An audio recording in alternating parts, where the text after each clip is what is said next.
大家好，欢迎来到学识 Plus。今天我要给大家介绍由松原敦子女士所著的《70岁开始的空手生活》这本书。这本书特别适合那些想了解70岁以后如何拥有自在幸福人生的人阅读。作者松原女士在65岁那年放弃了她的房产，75岁时先后经历了爱猫的离世和母亲的过世。如今的她一个人独居，身边没有任何亲人，仅靠金额不多的退休金生活着。站在一般人的角度来看，他或许拥有许多人生不幸的标签，但实际上他并没有因此而感到悲惨。他并不是在强颜欢笑，而是真心觉得每天都过得轻松愉快。他观察到，许多人不论经济条件如何，心中似乎总有挥之不去的不安。有钱也会不安，有房子也不安心，体力衰退了更容易感到焦虑。不管是否拥有家庭，大多数人对于一个人迎接老后的想法都会感到不安。松原女士并不否认这种不安，她理解那份不确定和焦虑感，但她想提出一个问题：我们真的要带着这样的不安走完自己的人生吗？她一直珍视的一句话是：幸福不是由条件所决定的，幸福或不幸并不取决于我们拥有多少，而是在于我们内心的感受和看待世界的态度。这是她，一位77岁独居生活的女性，通过亲身体验所得出的结论。即使什么都没有，我们依然可以随时随地感到幸福。今天视频的内容包括以下3个部分：第一，我的空手生活；第二，享受人生的乐趣；第三，孤独才是最棒的老后生活。首先是第一部分，我的空手生活。松原女士在书中以自己的亲身经历，分享了她如何从孤独中走到独立的心路历程。在书中，她这样写道：在30多岁时，孤独感常常笼罩着我。那时，几乎所有的朋友都结婚组建了家庭，而我依旧是单身。那是一个几乎所有人都会结婚的年代，只有我没有明确的生活目标。孤独的感觉特别强烈，没有丈夫，没有工作，也没有钱，我拥有的就是孤独3件套。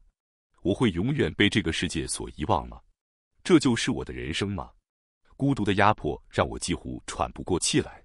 为了填补空虚，我曾与一些无趣的人交往。虽然知道即便2个人在一起，我的孤独感也不会得到丝毫的缓解，但那时我依然无法忍受独自一人。在那个年代，单身的人群非常少，社会氛围与今天大不相同。回想我的30岁，我甚至觉得没有比我更孤独的人了。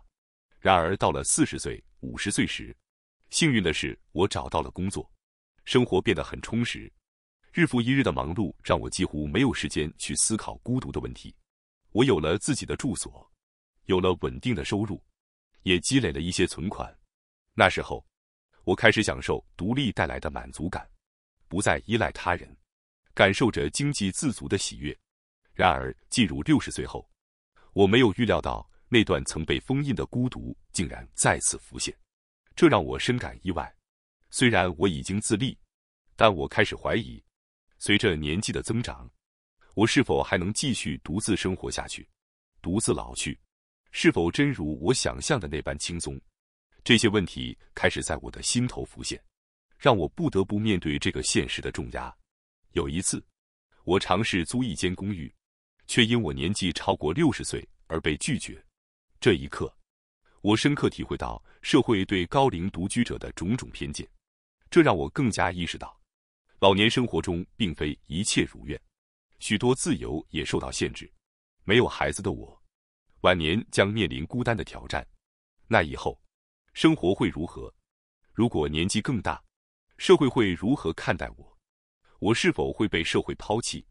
这些问题常常萦绕在我心头。在60多岁时，我开始摸索如何与孤独共处，而不是逃避它。与其逃避孤独，不如去爱孤独。最终，在70岁时，我终于摆脱了孤独的恐惧，将它转化为一种心境，学会了去爱孤独。我意识到，孤独其实可以是我的朋友，只要我接受它的存在。从那时起，我惊讶地发现，我不再渴望他人的陪伴了。曾经因为没有伴侣而感到孤单，看到有家人的人也会觉得他们很幸福。但现在完全不同了，我反而开始觉得，独自一人也挺好，内心充满了满足和喜悦。尽管我有几位亲密的朋友，但我不再强求一辈子都和他们在一起。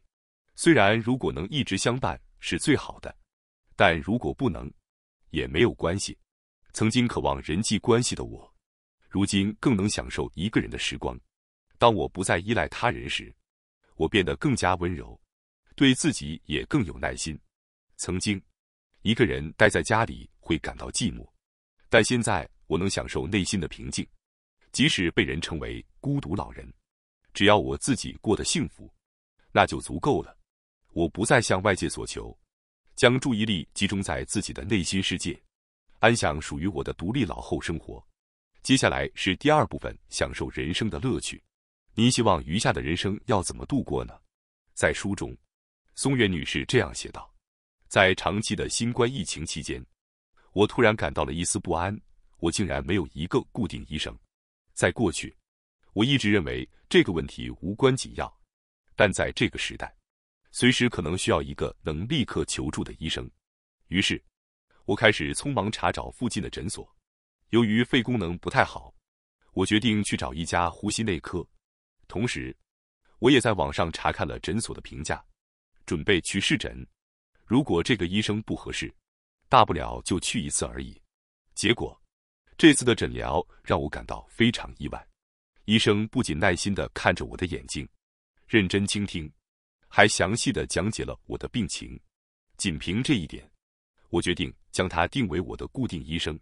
血液检查的结果如我所料，胆固醇偏高，特别是坏的胆固醇比例较多。对此，我早有预感，便向医生询问是否需要吃药。医生翻看我的检查单，对我说：“松原女士，您今年74岁吧？”他特别强调这个数字，让我有些动摇。他是在暗示我是高龄者吗？从年轻时起，每次检查，我几乎都会被建议服用降胆固醇的药物，所以我认为这次的结论也应该差不多。然而，医生翻阅的并非普通的病历，而是一个关于平均寿命的表格。接着，医生笑着说：“74岁，女性的平均寿命是88岁。按照这个推算，您的余命大约还有14年。”这一刻，我终于意识到自己已经到了这个年纪。医生不仅详细说明了胆固醇与肝功能的关系，还特别强调了我的肝功能正常，讲解得非常透彻。74岁意味着接下来的14年，您想如何度过？您打算依靠药物来延长寿命，还是选择不把身体的小问题看得太重，尽情享受剩余的时光？这一切取决于您自己。医生的话让我深受触动，我感谢他的建议，并充满活力地道谢。支付了诊疗费后，走出了诊所。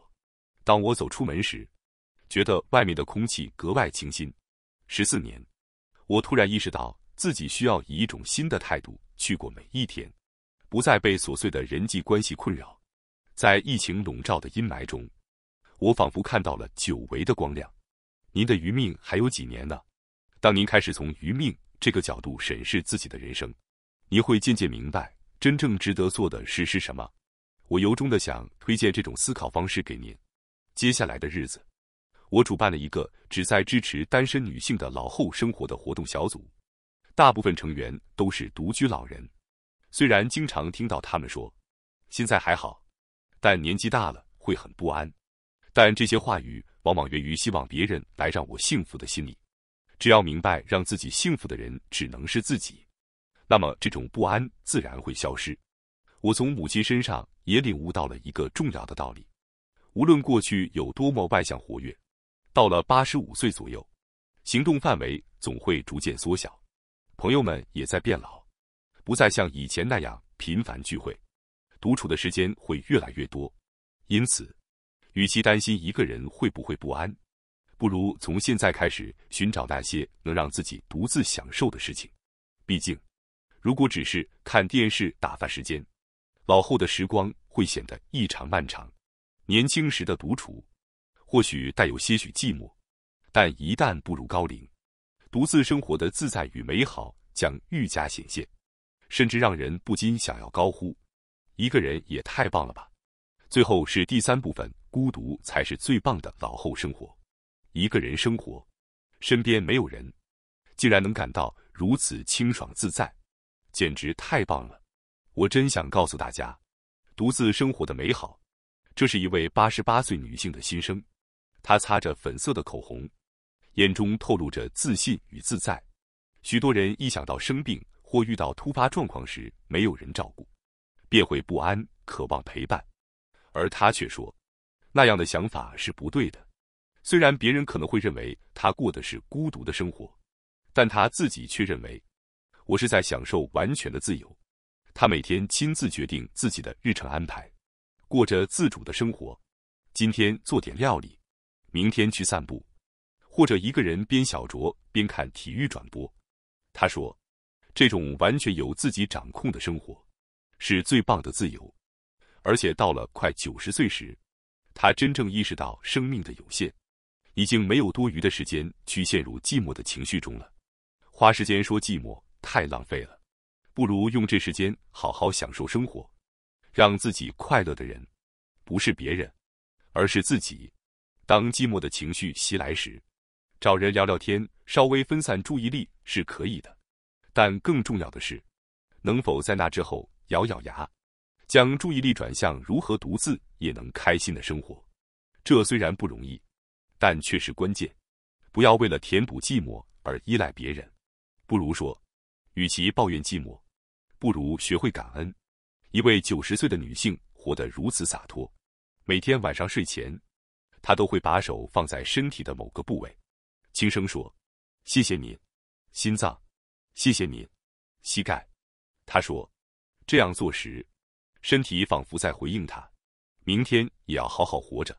是的，能在老年享受孤独的人，往往把孤独当作一个亲密的伙伴，他们拥有自己的语言魔法，让孤独成为人生最后阶段最值得依赖的朋友。在书中，松原女士这样写道：前几天，我在吃早餐读报纸时，突然看到一句话，它让我怦然心动。虽然不确定出自谁口，但这句话深深打动了我。不要去寻找美丽的风景，而要在风景中发现美丽。这句话的意思是，只要用幸福的眼睛去看，平凡的日子也能熠熠生辉。若不抱怨，而是以幸福的眼光看待日常生活，那么每一天都会变得光彩夺目。美丽并不在远方，而是在这里，在自己心中。一切都取决于我们内心的眼睛。无论生活如何，只要能从中找到幸福的人，就是幸福的人。即使没有高薪的丈夫，没有自己的房子，养老金很少，没有朋友，甚至身患重病，只要您的心能感受到幸福，您就能随时随地活得快乐。我终于明白了这一点。到了70岁，只要还能活着走到今天这一刻，就已经值得感恩。未来的事，不必杞人忧天，顺其自然。到了该走的时候，亦是自然的归宿。剩下的日子，是选择战战兢兢的活，还是泰然自若的活？这个决定权在您自己手中。自己的幸福由自己来定义，然后不要犹豫，坚定地走下去就好。感谢大家收看今天的节目。如果你喜欢我们分享的内容，记得点赞、订阅并开启小铃铛通知，第一时间获取我们的更新。在下次的节目中，我们将继续为大家分享更多有益的内容。再次感谢大家的支持，我们下期再见。